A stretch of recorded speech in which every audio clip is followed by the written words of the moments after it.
बच्चों पिछली वीडियो में हम लोगों ने बात की थी रोटेशन ऑफ अर्थ के बारे में एंड रिवोल्यूशन ऑफ अर्थ के बारे में।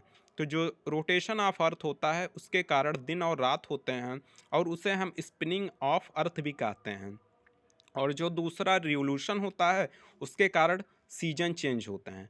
तो बच्चों आज के वीडियो में हम आपको और कुछ चीज़ें बताएंगे डे नाइट के बारे में और सीजन के बारे में।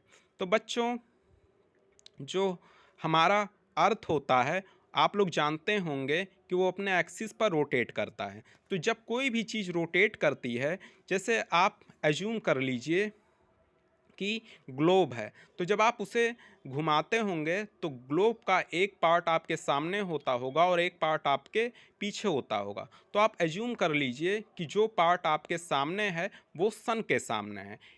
एक समय के लिए आप अपने आप को सन समझ लीजिए। तो अगर आप सन होंगे तो आप एक लाइट फोकस कर रहे होंगे अर्थ के थ्रू। तो जो अर्थ का आधा पार्ट आपकी तरफ होगा वो क्या होगा, वो एकदम ब्राइट होगा, प्रकाशित होगा। तो उसके कारण उस समय अर्थ के उस पार्ट पर दिन हो जाता है और जो पार्ट पीछे की तरफ होता है उस पार्ट पे रात हो जाता है। तो बच्चों आप लोग जानते होंगे कि हम लोग उत्तरी गोलार्ध में रहते हैं। तो इसलिए जब अर्थ का जो पार्ट सन के तरफ पड़ता है तो हम सब लोगों के लिए दिन हो जाता है। और आप लोग सुनते होंगे कि जब भारत में दिन होता है तो अमेरिका में रात होती है। तो इसीलिए जिस पार्ट पे सन अपनी रोशनी डालता है वहाँ तो दिन होता है और उसके ठीक विपरीत यानी 180 डिग्री पर क्या होती है, रात होती है। तो बच्चों आप लोगों ने आज ये जाना कि दिन और रात के बारे में। चलिए बच्चों अब हम आपको बताते हैं सीजन के बारे में। तो सीजन का जो चेंज होता है वो मोस्टली जो होता है वो टेम्परेचर के चेंज के कारण होता है। तो आप लोग जानते हैं जैसा कि इस फिगर में आप लोग देख पा रहे होंगे कि अर्थ सन के अराउंड रोटेट हो रही है। तो जो पार्ट सन के एकदम डायरेक्ट होता है और सन की जब रे डायरेक्टली टकराती है हमारी अर्थ से तो उस समय उस पार्ट पे एक बहुत ज़्यादा गर्मी हो जाती है।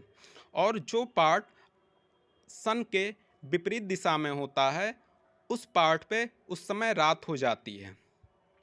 तो बच्चों आप लोग देखते होंगे कि इस तरह से ठंडी के मौसम में अक्सर क्या होता है कि हमारा जो जिस जैसे हम लोग जिस कॉन्टिनेंट में एशिया कॉन्टिनेंट में रहते हैं वो पार्ट क्या होता है, सन से दूर होता है। और जब यहाँ पर गर्मी होती है तो हमारा कॉन्टिनेंट जैसे है या जो भी कॉन्टिनेंट गर्मी के समय सन के बिल्कुल सामने आ जाता है, तब वहाँ पे क्या होती है, गर्मी होने लगती है। तो बच्चों आपको हमारे वीडियो कैसा लगा उसके बारे में हमें बताएं। अगर अच्छा लगा हो तो ज़्यादा से ज़्यादा लाइक कमेंट और शेयर करें। Thank you.